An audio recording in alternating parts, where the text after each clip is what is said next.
laissé mon sac. Mais... Non, je vais mettre ça quelque part.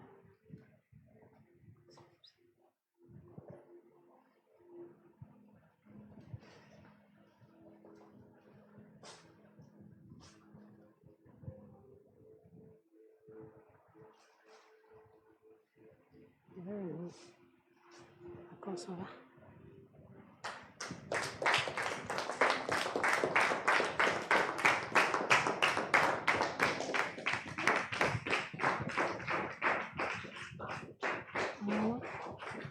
Merci. Merci. Ah, c'est comme ça.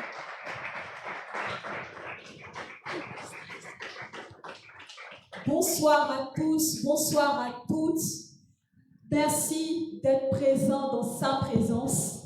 Merci à vous qui nous suivez depuis l'international. Merci à toutes ces personnes qui sont présentes en ce soir pour pouvoir entendre des témoignages qui vont créer chez vous de l'émotion, de la joie, de l'émerveillement et encore solidifier votre foi dans le Seigneur et Sauveur Jésus-Christ. Pour vous qui nous prenez en marche, en ce soir, je vous prie de faire exploser le compteur au niveau des partages, au niveau des likes, au niveau des commentaires. Et ce soir encore, comme à l'accoutumée, nous allons recevoir, sinon nous avons sur ce plateau, une invitée de marque qui va nous parler de son vécu, qui va nous donner plus de détails sur sa vie, son parcours dans le Seigneur, son parcours, sa marche, ses moments de solitude, ses moments de pleurs, pour que vous aussi, vous puissiez être consolés dans le Seigneur et Sauveur Jésus-Christ. Bien-aimés frères et sœurs, merci d'être dans sa présence.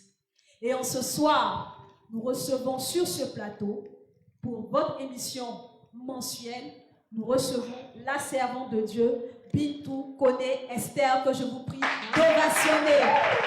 Bintou Koné Esther. Merci, servante de Dieu. Merci. Merci de nous avoir honorés de votre présence. Merci, c'est toujours un réel plaisir d'avoir un invité sur ce plateau parce que c'est important pour les enfants de Dieu de pouvoir comprendre en fait quels ont été les défis de leurs devanciers, sinon des personnes qui ont aussi les mêmes défis, les mêmes situations qu'eux. Et comme je disais tantôt, si vous nous prenez en marche, partagez ce direct à vos amis, à vos parents, à vos connaissances, à toutes les personnes que vous connaissez qui sont dans des situations assez compliquées, qui veulent aussi entendre des témoignages pour être édifiés. Partagez, likez, ne vous gênez pas surtout. 1000 partages, 100 partages, tout ça c'est pour la gloire de Jésus-Christ. Alors, comme je disais, servante de Dieu, merci de nous avoir honorés de votre présence. Alors déjà, beaucoup de personnes ne vous connaissent pas. C'est aujourd'hui que des personnes vont vous découvrir. Et qui est la servante de Dieu, Bintou Esther Koné? Qui est-elle? D'accord, merci à vous aussi, servante de Dieu. Que Dieu vous bénisse. Amen. Avant tout propos, je voudrais bénir Dieu, bénir le Seigneur et aussi dire merci à Dieu pour la vie de ma mère spirituelle, qui est la référente prodige Esther. Que je demande à quelqu'un de l'acclamer. S'il vous plaît, on acclame la servante de Dieu, la prophétesse prodige Esther. Et d'abord, je voudrais dire comme ça que j'ai été tellement honorée ce soir. J'ai été tellement honorée ce soir et que toute la gloire revienne au Seigneur Jésus. Je suis l'évangéliste Koné Esther Bintou. Voilà, pasteur, l'un des pasteurs de la MIEFAC, établi par la grâce de Dieu à l'église de Ndotri. Voilà. D'accord, donc actuellement vous exercez à Ndotri. Oui. Mais à partir de quand vous avez senti l'appel du Seigneur? À quel moment vous avez su qu'il fallait que vous puissiez servir le Seigneur Jésus? D'accord. Je voudrais dire merci à Dieu pour cette question. Il faut dire que je viens d'une famille musulmane. Oui. Voilà. Mon père, ma mère, voilà, mes frères et sœurs, et moi-même également, je pratiquais cette religion-là. Mais il a fallu un jour, j'ai eu à traverser des moments difficiles, des moments très difficiles, parce que j'avais mis ma confiance, j'avais mis ma foi aux hommes, ma confiance aux hommes. Et à un moment donné de ma vie, les choses n'ont pas été faciles. J'ai été abandonnée, les gens m'ont tourné le dos. C'était vraiment difficile. Et c'est comme ça qu'il faut dire, j'ai même souhaité mettre fin à ma vie. Il y a un jour, les choses étaient tellement compliquées, tellement difficiles, que j'étais vraiment fatiguée. Je cherchais le repos. Je cherchais quelqu'un qui allait me donner le repos, mais je n'ai pas trouvé ce repos-là dans la vie envers des gens. J'ai été abandonnée. Et c'est comme ça que il y a un soir où j'attendais qu'il fasse un peu nuit pour mettre même fin à mes jours. Et il y a une servante de Dieu, poussée par l'Esprit de Dieu, qui est venue vers moi ce jour-là. Et c'est comme ça qu'elle m'a parlé de Jésus. Elle m'a dit qu'elle ne sait pas ce que je vis, mais le Seigneur lui a dit de venir me dire que je suis sa servante et qu'il m'aime malgré ce que je suis. Et c'est comme ça qu'elle m'a invité à un programme de prière le même jour. Tellement j'étais abattue, désespérée, je n'avais même pas d'issue. Je l'ai suivi. Et quand je suis arrivée à ce programme-là, l'homme de Dieu qui m'a reçu vraiment, le Seigneur l'a utilisé pour impacter ma vie, pour me parler, me donner des conseils et tout. Il faut dire que, au même instant, j'ai retrouvé la paix que je voulais. Amen. La tranquillité que je n'ai pas eue chez les hommes, la paix que je cherchais. Jésus m'a donné cette paix-là ce jour-là. Amen. J'aimerais qu'on acclame le Seigneur vraiment pour cette Amen. Paix. Parce que ça, c'est un témoignage fort. Vous avez dit tout à l'heure que vous traversiez des moments de solitude, pratiquement la dépression qui vous a poussé à vouloir mettre fin à vos jours. Justement. Alors, ça est en même temps pour les personnes qui nous suivent pour vous dire que forcément, peu importe la situation dans laquelle vous vous trouvez en ce moment, si l'évangéliste Bintou connaît Esther, a pu traverser et s'en est sorti, je crois que le Seigneur aussi peut faire Amen. également pour toi. Mais on aimerait avoir plus de détails. Vous avez dit tout à l'heure que vous êtes issu d'une famille musulmane. On aimerait avoir un peu plus de détails par rapport aux situations. Quelles étaient les situations que vous traversiez? Ce que j'ai expliqué tout à l'heure là, j'étais vraiment abandonnée. La Bible nous dit, malheur à celui qui met sa foi à un homme. Mais moi, ma foi, j'avais mis ma foi aux hommes. C'est-à-dire que j'étais plus attachée aux hommes qu'à Dieu. Et à un moment donné, ceux que je pensais qu'ils n'allaient jamais me tourner le dos, m'ont tourné le dos. Il faut comprendre que quand tu mets ta confiance en quelqu'un et que la personne te tourne le dos, c'est vraiment compliqué. C'est ça. Et c'était difficile. Et à l'intérieur de moi, je cherchais une paix. Je cherchais la paix. La paix que les hommes ne pouvaient pas me donner. Parce que j'étais chargée. Je faisais les choses par moi-même mes forces. Donc, arrivé un moment, j'étais fatiguée, épuisée. Donc, je cherchais maintenant une paix. Mais cette paix-là, je ne cherchais pas la paix des hommes, mais la paix de Dieu. Et c'est ainsi que cette sœur-là est venue vers moi ce soir-là. Elle m'a dit, le Seigneur me dit de te dire qu'il t'aime et que tu es sa servante. Voilà, de ne pas abandonner et de rester toujours attaché à lui et tout. C'est comme ça que je l'ai suivi, comme je l'ai dit, à ce programme de prière-là. Quand je suis arrivée, en tant qu'une musulmane, ce n'était pas facile. C'est ça. Il faut dire que j'étais aussi attachée à ma religion. Parce que moi, auparavant, je n'aimais pas entendre parler de Jésus. C'est ça. Je n'aimais pas. Sincèrement, je n'aimais pas. Je me rappelle même que souvent, quand je suis avec des amis, quand on parle de Jésus, je suis énervée. Parce que je me disais que non, je suis déjà dans une religion, donc je ne voulais même pas que quelqu'un. Mais je pense que le Seigneur a permis ces situations-là, pour que je puisse retourner réellement, voilà, l'accepter. Et c'est comme ça que, par la grâce de Dieu, cette jeune fille-là, elle a permis que je puisse faire la rencontre du Seigneur Jésus. Et vraiment, ça m'a fait du bien jusqu'aujourd'hui. Voilà. D'accord. Et pourquoi avoir fait le choix de suivre Jésus? Parce que tout à l'heure, vous disiez que vous étiez impliqué dans la religion musulmane, vos parents sont musulmans, vous aussi, vous l'étiez. Pourquoi avoir fait le choix de suivre Jésus? Vous auriez pu vous dire, bon, c'est vrai, je cherche le réconfort, les hommes m'ont abandonné, j'ai été laissé par tous, je traverse des moments difficiles, je n'ai personne, je vais m'impliquer plus dans ma religion, mais vous avez décidé de faire le choix de suivre Jésus. Pourquoi? J'ai suivi le Seigneur Jésus parce qu'il faut dire que Dieu, il fait chaque chose bonne en son temps. Quand le temps du Seigneur arrive dans ta vie, tu ne peux pas aller contre. C'est ça. Et puis, il faut dire qu'en ce moment-là, j'ai eu à faire recours à d'autres pratiques. Hein. Je suis allée même chez les féticheurs. Il faut dire que ma propre mère, elle était féticheuse. Voilà, j'ai eu aussi à pratiquer et tout, mais je ne trouvais pas la paix que je voulais. Je ne trouvais pas cette paix-là. Ce n'est pas que je suis venue directement en Christ, mais j'ai eu à faire d'autres pratiques en pensant que j'allais trouver la paix. Mais je n'ai pas eu cette paix-là. À l'intérieur de moi, j'étais encore, vraiment, mon âme était attristée. J'avais besoin d'un repos que je n'ai pas eu nulle part. Je n'ai trouvé ce repos-là. Donc, j'ai décidé comme ça d'accepter le Seigneur Jésus. Mais pendant que j'acceptais le Seigneur Jésus, je ne me suis pas dit que j'allais trouver cette paix. Je disais, j'ai essayé partout, je vais essayer aussi. Voilà, j'ai essayé partout. Vu que quelqu'un qui est malade, quand on lui propose des médicaments, tu feras tout. Parce que tu veux être guéri. C'était un peu mon cas. J'ai essayé partout. Je suis allée chez les féticheurs, chez les marabouts. J'ai fait des sacrifices, même au Carrefour. Mais rien. Payer des complets d'épargne pour faire rien.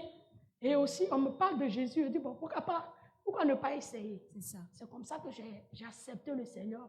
Et vraiment, vraiment, je vous assure que tu n'as pas besoin de faire des années pour que le Seigneur te donne la paix que tu recherches. Amen. Tu n'as pas besoin. Si véritablement tu lui as donné ton cœur, véritablement tu t'abandonnais entre ses mains, il va te donner ce que tu recherches. Amen. Et ce soir-là, mon âme a été guérie. Amen. Parce que mon âme était malade. Amen. Wow. C'est tellement puissant, c'est tellement profond ce que vous dites. Je vais faire un petit résumé pour les personnes qui nous suivent. Alors, la servante de Dieu vient de dire qu'elle traversait des moments difficiles. Elle est passée par tout. Elle a essayé de mettre sa confiance dans les hommes. Elle a essayé aussi d'aller chez des féticheurs, chez des marabouts, faire des sacrifices, mais elle n'avait pas la paix.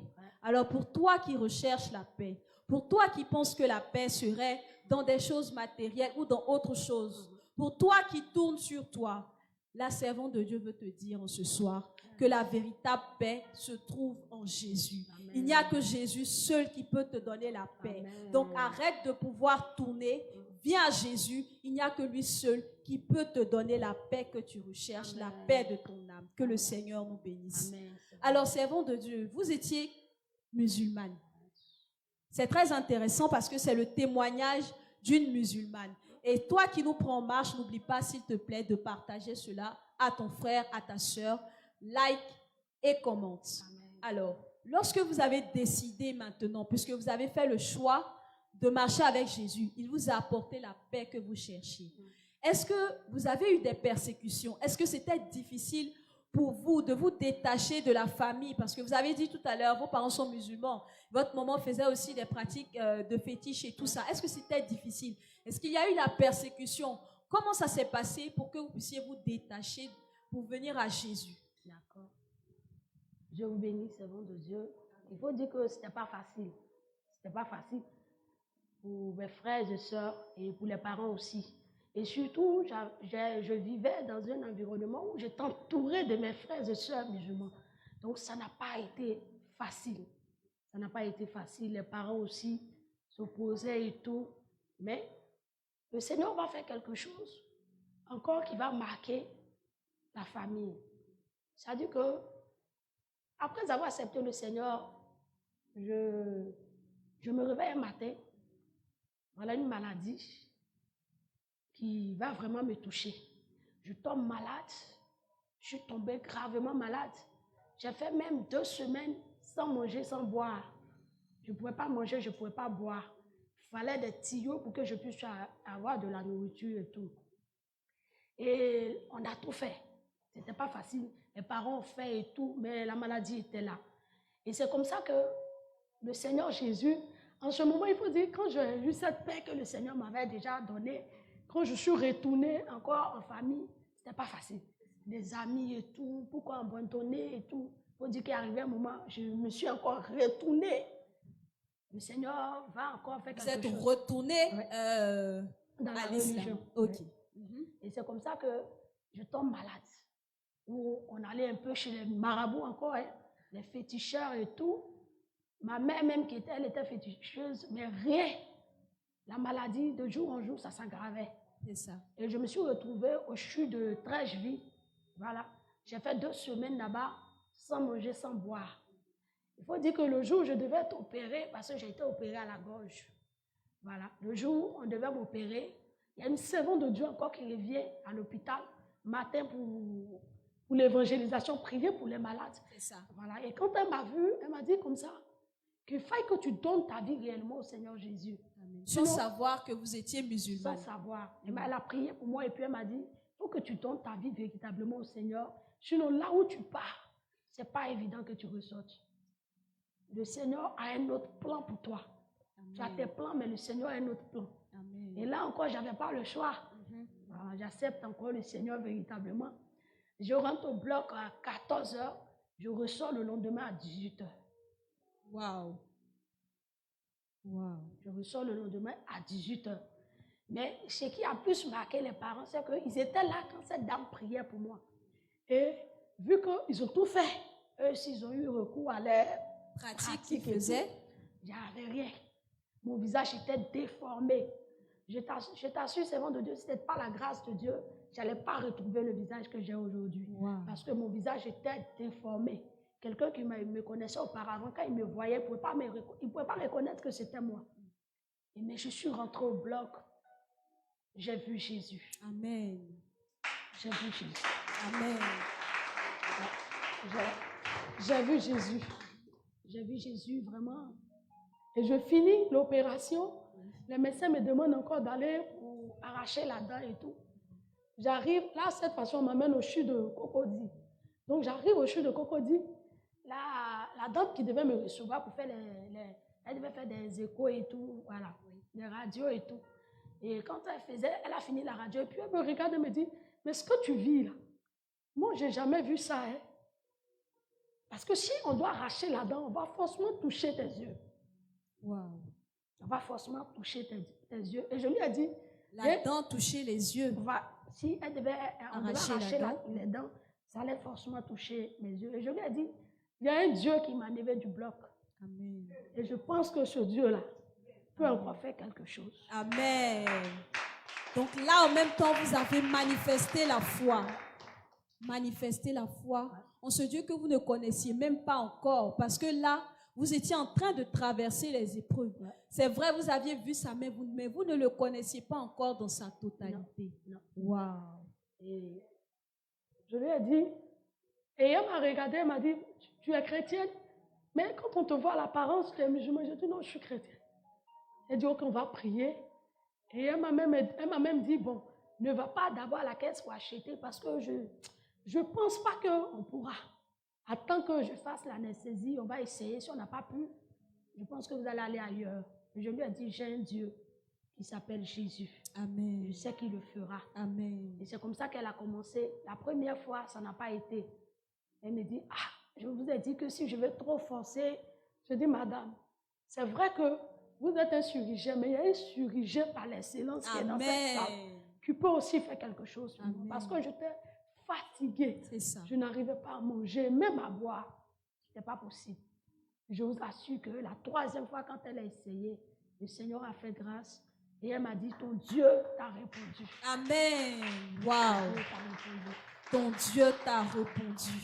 Ça, c'est une parole très forte. Ton Dieu t'a répondu. Alors, je vais résumer rapidement pour ceux qui nous suivent, qui viennent de nous prendre en marche. Nous recevons sur le plateau dans sa présence, la servante de Dieu, Bintou Kone Esther, qui nous raconte son vécu. De musulmane qu'elle était, aujourd'hui, elle sert le Seigneur Jésus-Christ. Elle traversait des moments difficiles. Elle était malade au point où même les médecins n'arrivaient même plus à trouver de solution pour elle. Même ses parents, qui étaient musulmans, qui pratiquaient aussi du fétichisme, ne pouvaient trouver aucune solution. Mais il a fallu l'intervention de Jésus, celui qui dit que je suis le médecin par excellence, pour que sa solution soit trouvée. Alléluia. Nous bénissons le Seigneur pour cette œuvre merveilleuse. Et je crois que pour toi qui nous suis, si ton parent est malade, si toi aussi tu es malade, au travers de ce témoignage, la guérison te trouve de là où tu es. Amen. Amen. Wow. Et donc par la suite, qu'est-ce qui s'est passé après que vous ayez été opéré de la dent? Qu'est-ce qui s'est passé? comment ça a évolué, comment vous avez continué votre marche avec Jésus. D'accord, servant de Dieu. Et là, je me suis dit automatiquement qu'il est temps que je m'accroche. Vous avez trop lutté, voilà. C'est bon, voilà. On s'abandonne à Jésus. Je me suis dit, il est temps que je m'accroche à ce Dieu-là, parce que je pense que j'ai eu deux chances, hein, mais ce n'est pas sûr que j'ai une troisième chance. Ouais. Donc, je me suis dit, il fallait que je m'accroche à ce Dieu-là.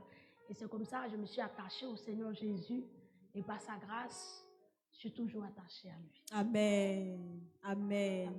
Et à quel moment intervient, parce que tout à l'heure, vous avez dit que vous êtes pasteur établi dans une église, la Miefak, et la base de Ndotri. À quel moment, dans votre parcours, dans votre marche du Seigneur, vous décidez de ne plus être simplement chrétienne, mais de devenir servante de Dieu? À quel moment intervient la prophétesse, la matriarche prodige Esther? Amen. Amen, servante de Dieu. Il faut dire que quand j'ai décidé de m'attacher au Seigneur Jésus, j'ai pas été invitée à l'église, à la Miefak. Je n'ai pas été invitée. Oui. Voilà. C'est le Saint-Esprit qui m'a convaincue.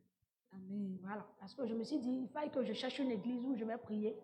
Et c'est comme ça que le Seigneur m'a mis à cœur de partir. Parce qu'il y avait une voisine qui partait à la Miefak. Voilà. Et un matin, le Seigneur m'a dit, il faut que tu partes. Et je voudrais saluer ici maman Adassa. Amen. Et voilà, lui dit aussi que le Seigneur la bénisse. Amen. Et quand j'ai pris la décision de venir à la Miefak, après j'ai hésité et tout. Et un mercredi, elle est venue là-bas avec ma maman qui n'est plus de ce monde. Voilà. Elles sont venues dans le village et tout pour l'évangélisation. Et c'est comme ça que maman Adassa, qui s'est approchée de moi, elle m'a dit, il faut venir, tu es une servante de Dieu. Le Seigneur veut que tu sois là. Il faut venir et tout. On va servir Dieu, le Seigneur ensemble. C'est comme ça. Ça n'a pas été facile. Ça n'a pas été facile, mais je me suis engagée et j'ai commencé à fréquenter la Miefak. Et ce qui m'a plus touchée à la Miefak, c'est l'amour. Amen. C'est l'amour qui a fait que je suis restée à la Miefak. Amen. Parce qu'il faut dire que je manquais d'amour. Et quand j'ai commencé à fréquenter ce ministère-là, j'ai trouvé vraiment l'amour. C'est comme si on était de même père, même mère. C'est ça. C'est-à-dire que vous avez retrouvé une famille dans le Seigneur. Voilà, une famille dans le Seigneur. Et j'ai dit non, il faut que je reste attachée et tout. C'est comme ça que je me suis impliquée et je suis restée à la Miefak. Amen. Voilà. Amen. Alors, je vais résumer rapidement pour les personnes toujours qui prennent l'émission en marche. Donc, la servante de Dieu était en train de nous expliquer que d'une famille musulmane, ça n'a pas été facile parce qu'il fallait lutter pour pouvoir se détacher. Il fallait lutter contre beaucoup d'esprits, contre beaucoup de choses pour s'adonner au Seigneur Jésus. Et comme elle pouvait le dire, le Seigneur lui a parlé au travers de deux personnes différentes. Donc elle s'est dit, il n'y aura pas une troisième chance. Le Seigneur t'a parlé une fois, il t'a parlé deux fois, il ne va pas te parler trois fois. Soit tu acceptes, soit tu acceptes. Donc le Seigneur s'est révélé à elle et elle a décidé de pouvoir marcher avec Jésus.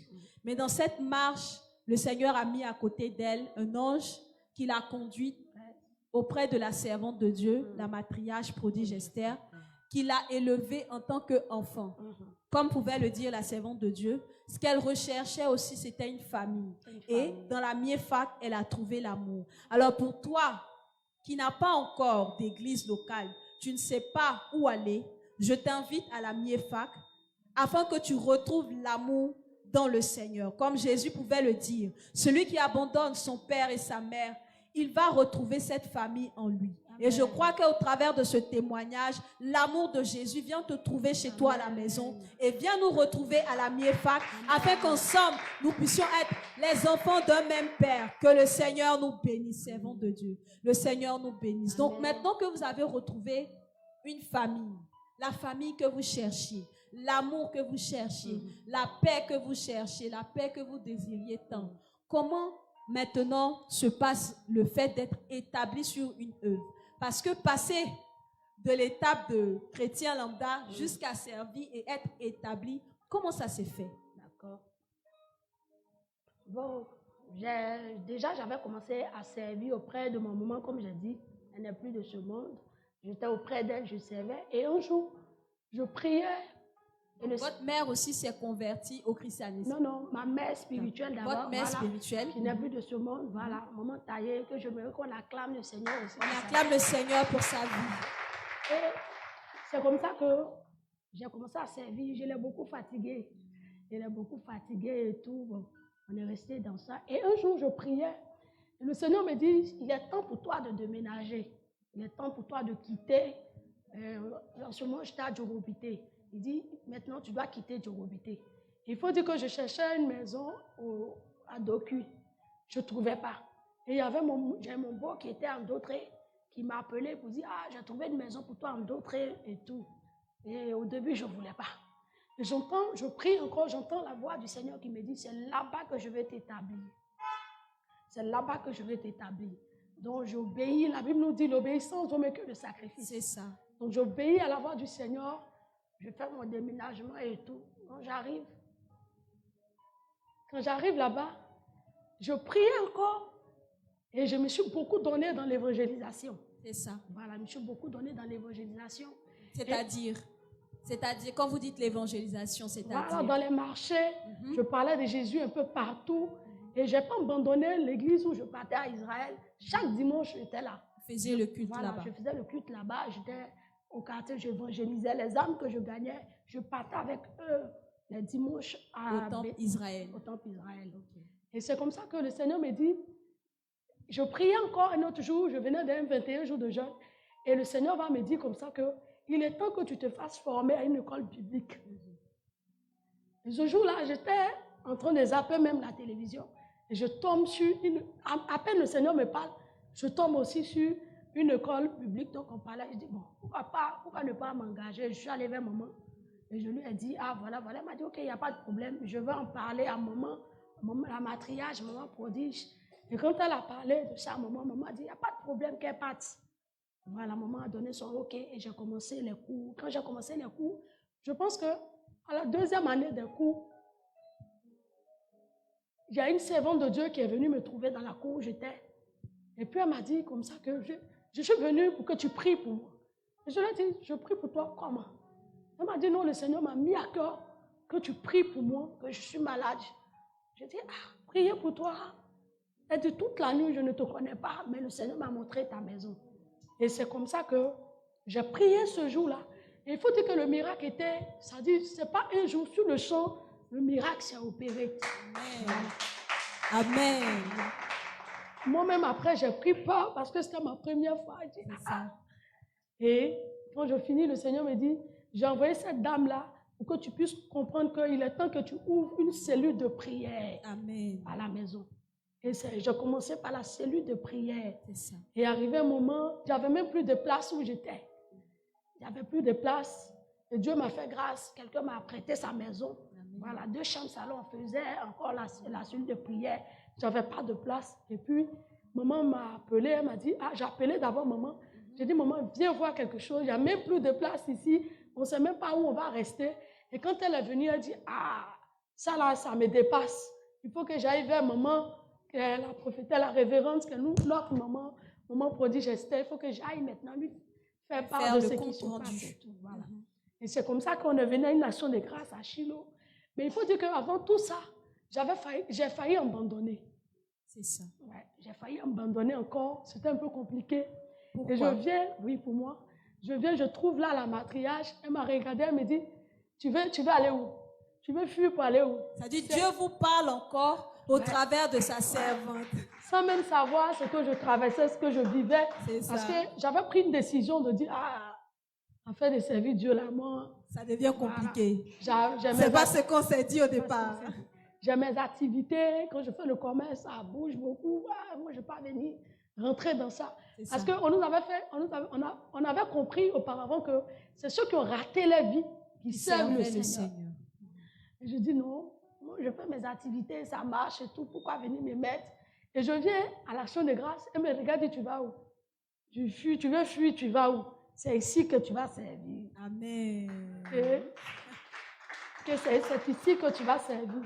Et j'ai dit, ah, cette dame-là, vraiment, comment elle a fait pour savoir la décision que j'avais prise et tout. Après ça, j'ai dit, bon, je me suis encore attachée et tout. Et je suis venue à l'Action de grâce, j'ai trouvé maman. Maman m'a dit, va vers elle, va lui dire et tout. Dès que je suis arrivée, sans même donner l'explication, elle m'a dit, non, mais je vois une église, je ne vois pas cellule de prière. Mais vous faites quoi dans la maison? Allez rapidement me chercher un coin. Amen. Et c'est comme ça qu'on a obéi. On est parti, on a cherché le terrain. Et puis j'ai dit à Dieu, si vraiment tu es dedans, permets qu'on ait un coin. Et c'est comme ça qu'on a cherché. J'étais avec une de mes filles 3 jours. Et le 3e jour, je suis couchée, le Seigneur me montre la maison d'un monsieur que je ne connais même pas, que je n'ai jamais vu.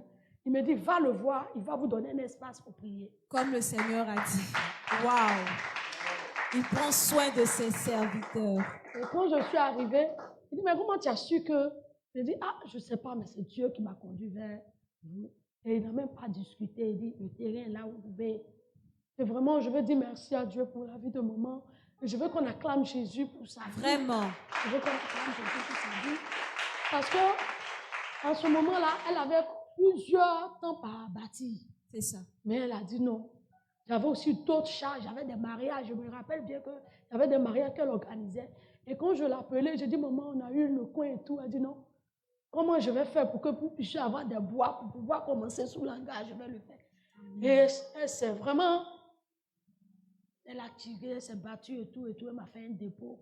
Elle a dit, allez acheter le bois, commencez. Je sais que le Seigneur est avec toi. Vous allez arriver loin. Amen. Maman, que Dieu te bénisse. Amen. Le Seigneur te bénisse. Amen. Et j'ai dit, ah, cette femme-là, elle veut me mettre dans quoi? Sa foi, là, est-ce que je peux?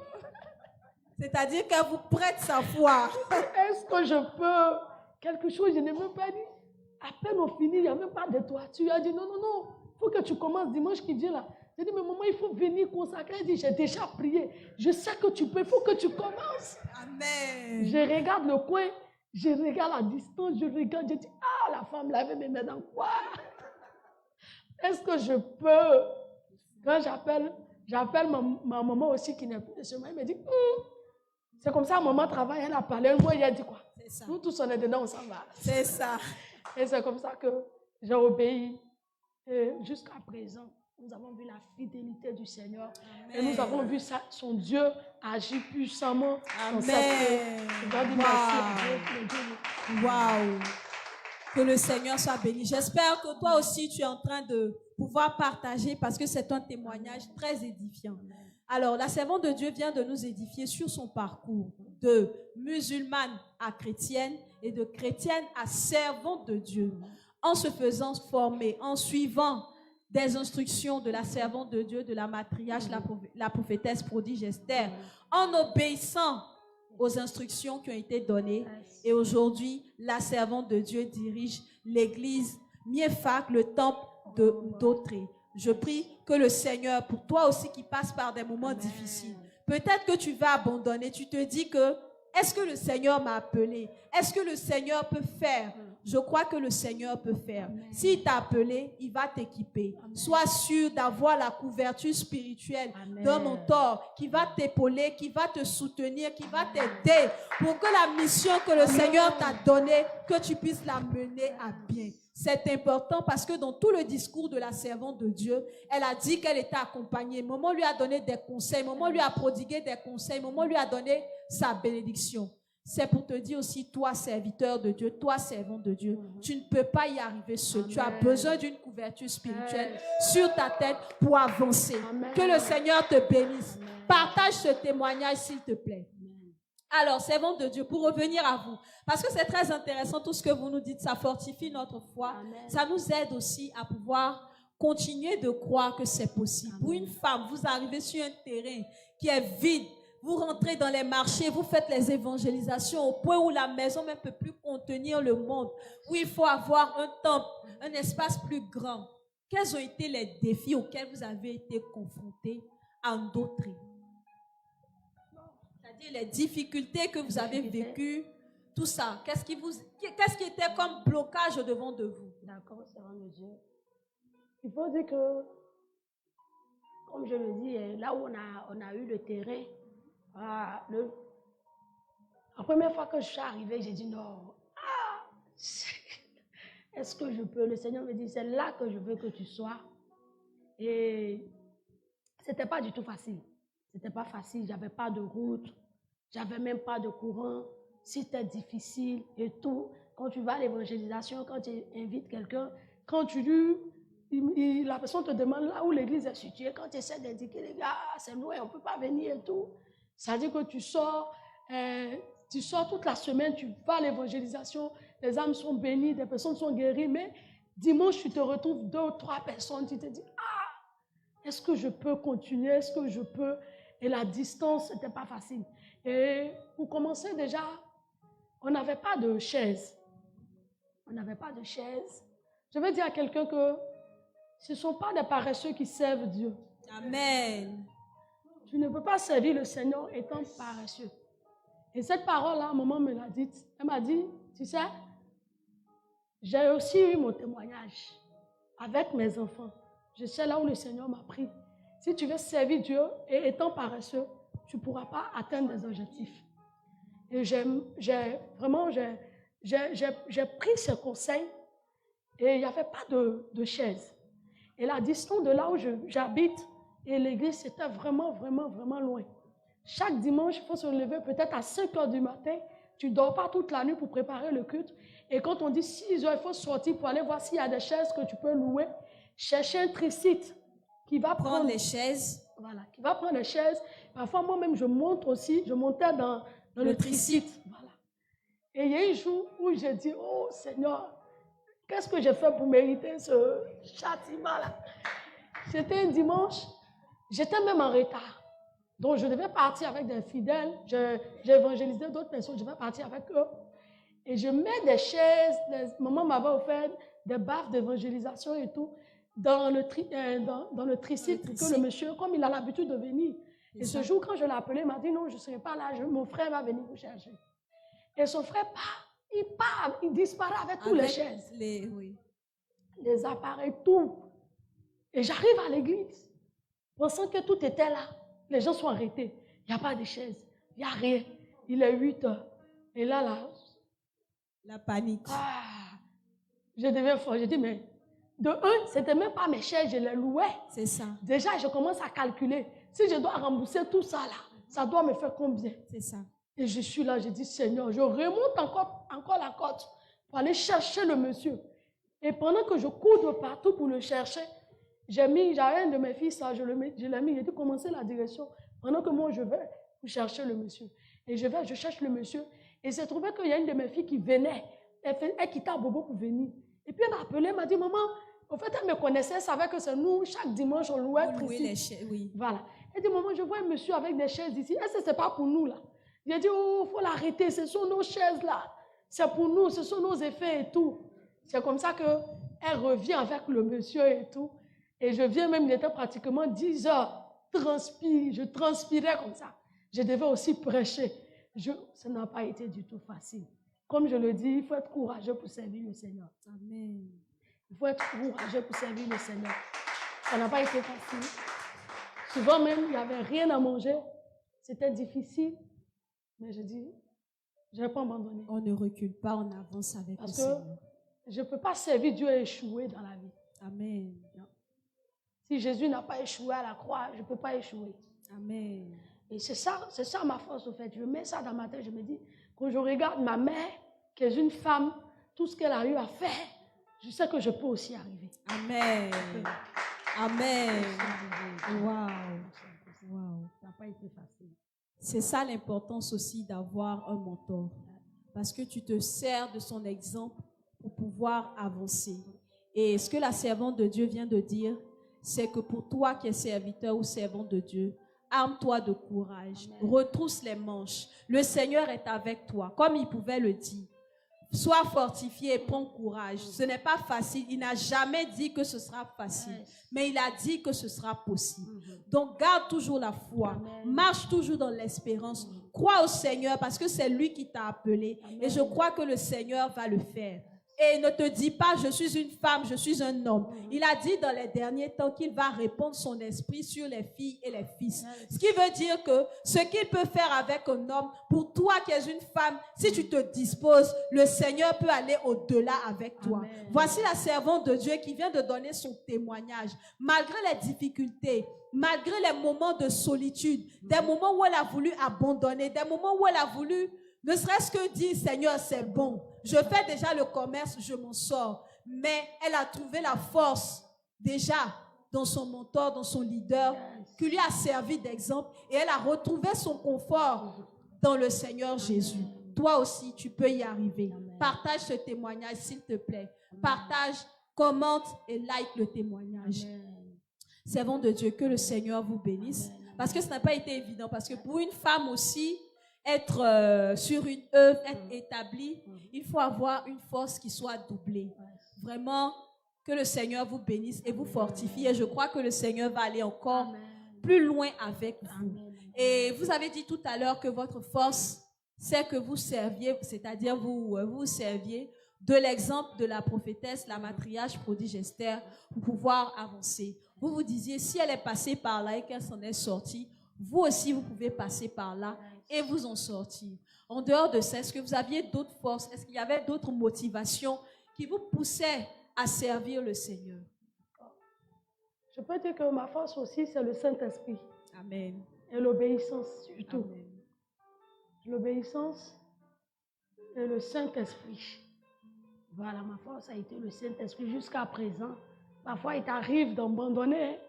Tu peux même te confier à un homme qui va te dire ça va aller.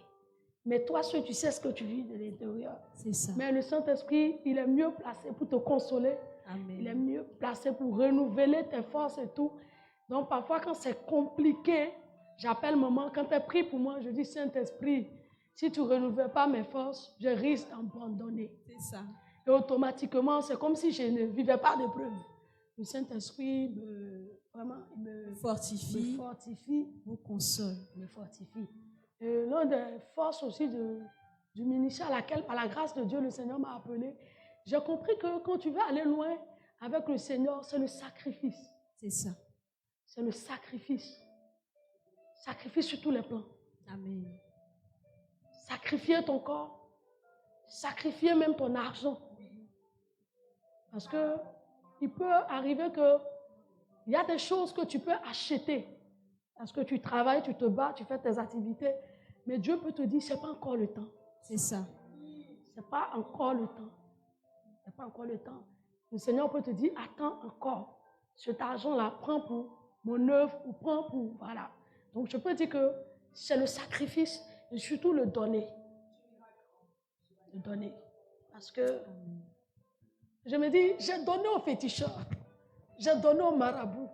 Je n'ai rien trouvé.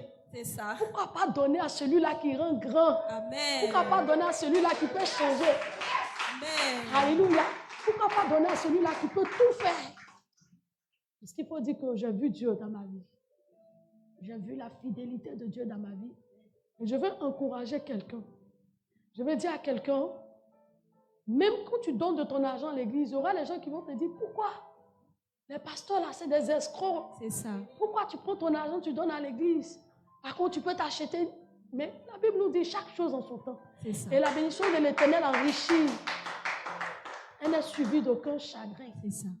Je dis toujours au Seigneur Jésus que tout pour ta gloire. Ça dit mon argent pour ta gloire. Amen. Ma vie pour ta gloire. Amen. Et maman m'a toujours dit, tu n'es pas en course, en concurrence avec quelqu'un. Oui. Apprends à attendre le temps de Dieu. Apprends à attendre le temps de Dieu. Un jour, il y a une servante de Dieu qui me disait, mais tu peux t'acheter une voiture. J'ai dit, non, ce n'est pas encore le temps. Amen. Ce n'est pas encore le temps. Quand ça sera le temps, le Seigneur va disposer. Amen. Acheter une voiture pendant que moi-même, pour montrer quoi à qui? C'est ça. Prouver quoi à qui? Je suis en concurrence avec personne. J'attends le temps de Dieu. Et à chaque fois que le Seigneur me fait grâce, je dis Dieu d'abord. Amen. Je vais dire à quelqu'un, beaucoup savent prier, beaucoup savent gêner, c'est ça. Mais ce qui fait la différence, c'est le don. Le sacrifice. Le sacrifice. Ça, c'est un mot fort. C'est un mot fort, le sacrifice. Je n'explique pas quelque chose que je ne vis pas. C'est ça. Je ne donne pas l'exemple de quelque chose que je ne vis pas. Mais je vis Dieu chaque jour. Chaque jour. En tel ensemble qu'un jour je priais et puis le Seigneur me dit, est-ce que tu sais que ton problème d'argent est fini? Amen. J'ai été choquée. J'ai dit, ah Seigneur, et j'entends la voix du Seigneur qui me dit, prie pour que tu aies longue vie. Ton problème d'argent est fini. Wow. Le Seigneur m'a parlé clairement. Il m'a dit, le problème d'argent est fini. Prie pour que tu aies longue vie. Et le dimanche à l'église, j'ai partagé avec les fidèles. Dit, mais ça m'a choqué. Donc, je n'ai pas longue vie ou bien. Et le Seigneur me dit, non, tu as longue vie, mais prie pour ça. Ça dit, va à l'essentiel. Ne cherche plus ce qui concerne les bénédictions de ce monde. Parce que moi, l'Éternel, je t'ai déjà donné. Amen. Wow. Attends seulement le temps. Un très beau témoignage. Voilà. Donc, je sais que même si aujourd'hui, je n'ai pas encore des millions, mais je sais que je suis béni. Amen. Amen. Wow, on est édifié, hein? On est édifié. C'est tout ça dans sa présence. Ces moments de partage, de joie là, vraiment, vous avez dit un mot fort, le sacrifice. On peut beau jeûner, on peut beau prier, mais si on n'est pas prêt à se sacrifier, on n'a encore rien fait. C'est pourquoi la Bible dit que Dieu le Père, il a tant aimé qu'il a sacrifié, il a donné. Alors toi aussi, tu dois te sacrifier. Sacrifier ta force, ton énergie, ton trésor, ton temps, tout ce que tu as pour le Seigneur. Parce qu'il a dit, tu aimeras le Seigneur, ton Dieu, de toutes tes forces, de toutes tes pensées, de toute ton âme. Donc, toi aussi, apprends à te sacrifier. Parce que derrière ce sacrifice, la servante de Dieu vient de dire, Dieu lui a dit, tout ce que tu demandes, ce n'est plus la peine parce que c'est déjà réglé. Donc, toi aussi, sois conforté dans cela. Continue de te sacrifier. Ne te dis pas que ce que tu sèmes dans la présence de Dieu, c'est vain.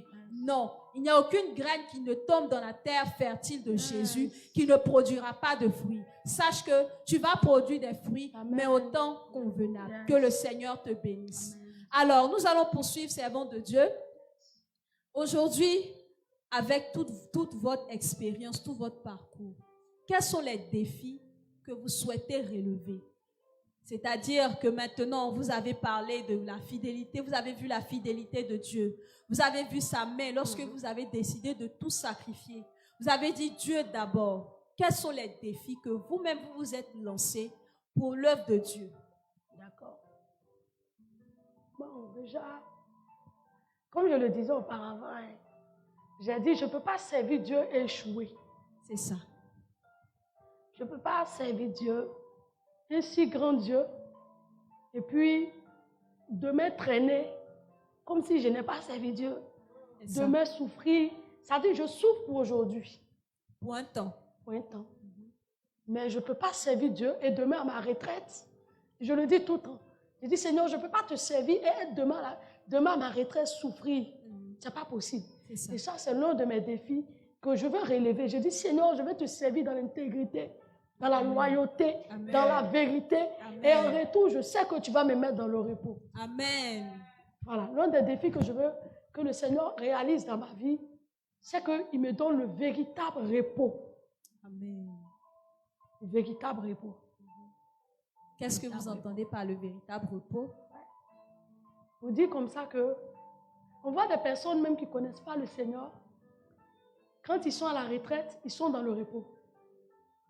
Ou ils ne sont même pas à la retraite. Il y a des choses qu'ils ne forcent pas. C'est ça. Mais ils ont ça facilement.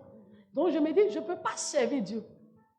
Ça dit, me priver de la nourriture, me priver des plaisirs de ce monde, et me sacrifier de mon argent et manquer de quelque chose.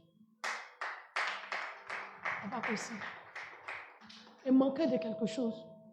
Donc c'est l'un des défis que vraiment, je sais que le Seigneur va le relever dans ma vie. Amen. Voilà. Il faut que quand tu finis, ça veut dire que je finis de servir le Seigneur, à ma retraite, il faut qu'on me voie et puis on dit, celle-là, elle a servi Dieu. Amen. C'est-à-dire au soir de votre vie, on doit dire, elle a servi le Seigneur dans l'intégrité, dans la fidélité, dans la loyauté, dans la vérité. Voilà, le Seigneur l'a mis au large. Waouh! Ça, c'est un grand défi. C'est un grand défi. Et comme vous avez dit, le Seigneur sera toujours avec vous pour pouvoir vous pousser. Amen. En tout cas, servants de Dieu, vraiment, ça a été très, très édifiant pour nous. Amen. Notre émission tire à sa fin, mais nous avons encore besoin que vous puissiez donner des conseils à cette jeunesse aussi. C'est vrai que vous avez encore un long parcours. On va dire, c'est maintenant que vous commencez. C'est maintenant que vous commencez. Mais avec votre expérience, qu'est-ce que vous pouvez dire à des femmes qui veulent servir le Seigneur, qui rencontrent beaucoup de difficultés, qui se heurtent à tellement de défis? Qu'est-ce que vous pouvez leur dire pour les encourager, pour les fortifier? Je voudrais vous dire merci aussi pour cette question. Et je veux dire à quelqu'un qui est appelé à servir le Seigneur. On ne peut pas se lever comme ça, servir le Seigneur sans avoir un père ou une mère spirituelle. Ça, c'est d'abord un. Parce qu'il faut que tu comprennes, il faut que nous comprenions que, comme maman le disait tout à l'heure, le chemin est long. C'est ça. On peut commencer, mais c'est la fin là qui est importante. Voilà. Il faut qu'on puisse avoir des guides spirituels et suivre leurs conseils. Suivre leurs conseils, ce qu'ils nous disent et tout. Parfois, ce n'est pas facile, hein? Parfois, c'est compliqué. Parfois, tu te dis, mais il faut quelqu'un pour te dresser. Parce que s'il n'y a pas quelqu'un pour te dresser, il faut dire que tu vas quitter, tu vas abandonner le chemin. Tu vas dérouter. Tu vas abandonner le chemin. Et dis aussi à quelqu'un qui veut véritablement servir Dieu, que quand tu veux servir Dieu, il faut comprendre que tu vas servir Dieu d'abord, avant que Dieu te serve. Amen. Tu vas servir Dieu d'abord. C'est ça. Parce qu'on a tendance à dire, je vais servir le Seigneur. Et on pense que quand on vient en même temps, le beurre est là, tout est là. Non, non, non. Non. Tu vas traverser des vallées. Tu vas traverser des moments. Tu vas vivre des temps de solitude. Tu seras même parfois, tu vas avoir l'impression que les gens t'ont abandonné. Tu vas même parfois pour manger, ça sera difficile. Et pour dire aussi que il ne faut pas regarder à ce que l'autre fait. Si tu veux réellement servir Dieu. Parce que si tu veux regarder à la vie de l'autre, tu vas toucher à l'interdit. Tu vas toucher à l'interdit. Il faut qu'on comprenne que chacun a son appel avec Dieu. Et chaque personne vit son épreuve en fonction de ce que Dieu veut. Il y a des gens qui vivent des épreuves, ou dans leurs épreuves, là, tu les vois, tu les envies. Par contre, il y a des gens qui vivent des épreuves, même pour manger, c'est compliqué. Par contre, il y a des gens qui vivent des épreuves où ils arrivent à manger un peu et tout. Donc, pour dire comme ça à quelqu'un, il ne faut pas venir servir Dieu. C'est-à-dire, pendant que tu dis, je suis appelé, je suis pasteur, vouloir que les gens te servent d'abord. C'est ça. C'est pourquoi quand tu commences au ministère, tu vas comprendre qu'il y a des gens qui vont te minimiser. Il y a des gens même que tu vas bénir, qui seront, l'ingratitude sera là. Parce que Dieu veut t'apprendre d'abord à le servir. Oui. Pour ne pas que les gens te servent. C'est ça. À le servir, lui, Dieu d'abord. Tu vas avoir les ingratitudes, des gens qui seront ingrats. Tu vas comprendre que des gens, même que tu comptais sur eux, ils vont t'abandonner. Ils vont te laisser tomber. Parce que Dieu ne veut pas que tu comptes. Parce que parfois, on fait le bien, on se dit, quand la personne est bénie, la personne va s'occuper de moi ou la personne va me regarder. Et quand Dieu voit cette intention-là, automatiquement, il peut même permettre, fermer le cœur de cette personne même, qui va même être ingrate. L'ingratitude sera là. Parce que je dis que à 6 mois de mon ministère, par la grâce de Dieu, j'ai eu à faire voyager 4 personnes. Wow. Avec mon argent, je me suis sacrifiée pour certaines personnes. Et le Seigneur, un jour, j'ai vu que ces personnes sont devenues tous ingrats. C'est-à-dire, ils m'ont même oublié. Et le Seigneur m'a dit, non, il ne faut pas t'en prendre à eux, c'est moi je permets ça. Parce que tu as voulu faire pour eux, pour qu'en retour, ils puissent s'occuper de toi. Mais ce n'est pas ce que je veux pour toi. Amen. Je veux que tu me serves au moment opportun. Je veux envoyer des gens qui vont te servir. Amen. Des gens même que tu n'as pas bâtis, des gens que tu n'as pas investi en eux, viendront te bénir, viendront te faire du bien, sans même que tu n'aies fourni des efforts. Donc je vais dire à quelqu'un, tu veux servir le Seigneur, c'est Dieu d'abord. Comme maman nous a toujours dit, il ne faut pas regarder au panier. Ne regarde pas ce qu'il y a dans le panier. Maman nous a toujours enseigné de ne pas vivre des paniers. Si tu veux vivre des offrandes, tu vas mourir pauvre. C'est ça. Tu vas mourir pauvre. Et Ça aussi, j'ai pris ça. Depuis que j'ai commencé le ministère, je dis non. Je ne veux pas vivre du panier comme maman l'a dit. Je ne regarde pas combien rentre. Le contraire, je cherche à monter. Je tisse des alliances. J'avais tissé une alliance au début du ministère. Je disais à maman, quand elle m'appelle, je lui faisais le point. Elle me dit, non, je n'ai pas besoin de ça. Je dis, non, maman, il faut que je te fasse le point parce que je ne me suis pas établie moi-même. Tu as été là, tu m'as établi. Il faut que tu saches comment les choses se passent ici. Et quand le mois finit, quand je lui ai dit, non, vous avez commencé quand? Tu veux m'envoyer quoi? Prends ça, les enfants sont là. Et parfois, moi-même, je gonfle et dis, maman, non, hein, aujourd'hui, là, voilà ce qui est rentré. Par contre, ce qui est rentré n'atteint même pas quelque chose. Mais j'ai dit, maman, voilà ce qui est rentré. C'est rentré, il faut prendre ça là, toi aussi, il faut manger un peu. Il faut nous bénir. Et puis nous aussi, on va prendre ça. Je faisais ces efforts-là parce que je veux apprendre à vivre sans la caisse de l'église. C'est ça. Apprendre à ne dépendre que de Dieu. Que de Dieu. Et c'est ce que je fais. Jusqu'à présent, c'est ce que je fais. C'est-à-dire que quand tu vis de la caisse, maman, il peut arriver que tu regardes, Dieu te donne un message, tu regardes dans l'église, les fidèles, il y a combien de fidèles qui sont là aujourd'hui? Et quand tu vis de la caisse, quand tu regardes qu'il y a 10 personnes, frère, ton message va changer. Ton message va changer. Ce jour-là, Dieu peut te demander de bénir le peuple. Mais toi, tu regardes parce que tu t'attendais à des personnes qui allaient s'aimer et tu regardes, ces personnes-là ne sont pas là. Ton message est obligé de changer pour dire, le Seigneur dit, apportez. Apportez, pourtant Dieu ne t'a pas dit.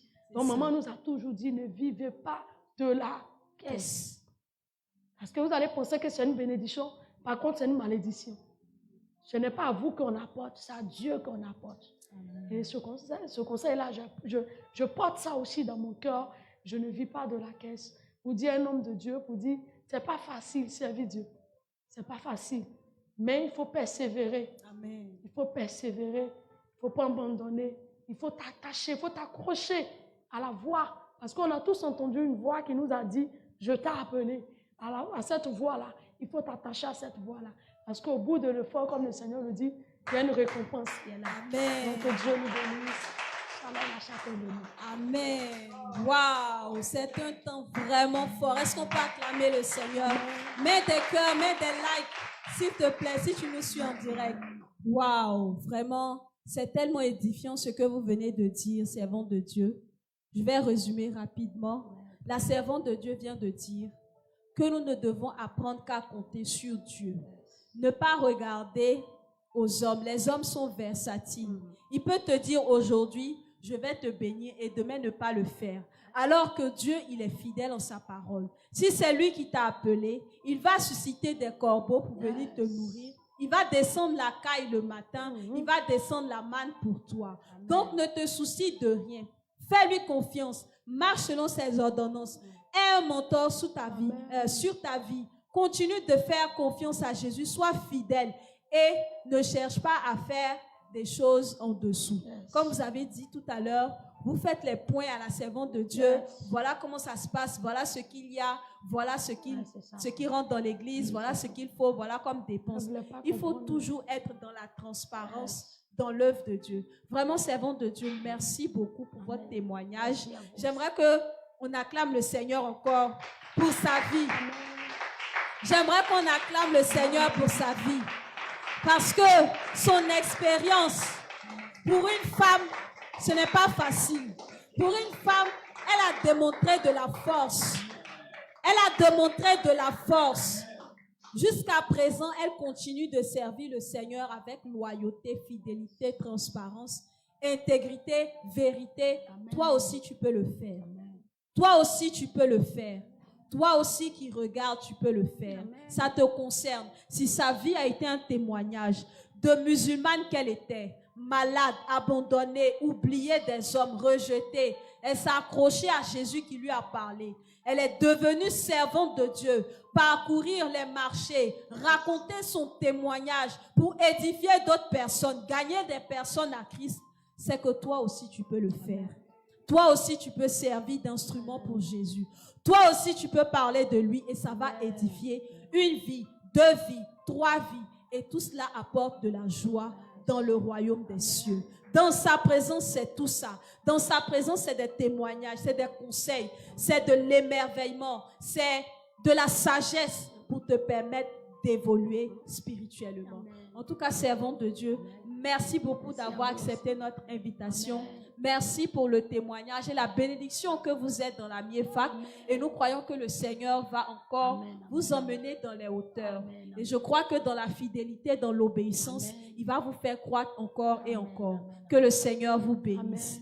Merci beaucoup à vous qui nous avez suivis. N'oubliez pas de partager, de liker toujours la vidéo. Et on se retrouve le mois prochain pour un nouvel épisode de Dans sa présence. À très bientôt et que le Seigneur nous bénisse.